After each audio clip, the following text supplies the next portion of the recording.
Hi, it's Kiffin Labates here, and today I thought I would start a video series on Ethereum and other smart contract blockchain systems.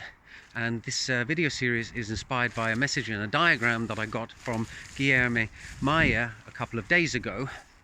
And in that diagram he'd split Ethereum up into three layers: layer 1, layer 2, layer 3. So in the series I'm going to look at these three layers in a bit more detail, but for today I'm just going to give a quick summary about why you would split it up into these layers and what those layers actually are.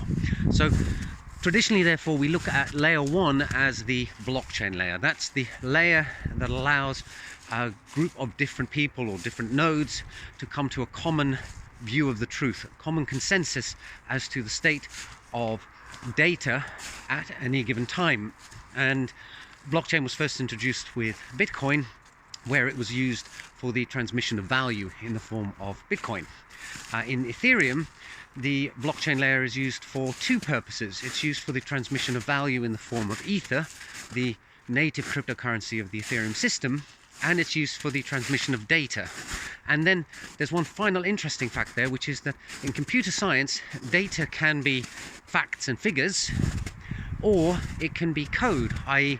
instructions that a computer can then run. So that's the kind of leap.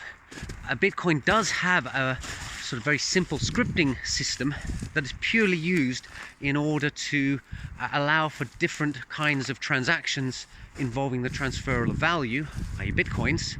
In Ethereum, the data, when interpreted as code, can provide instructions for the transfer of value, or it can actually provide a whole load of other options, allowing you to effectively create and modify data structures to serve all sorts of different purposes, not just the transfer of these ethers that I mentioned. So that's the foundation layer, the blockchain layer. So it kind of forms the backbone or the spine of the system.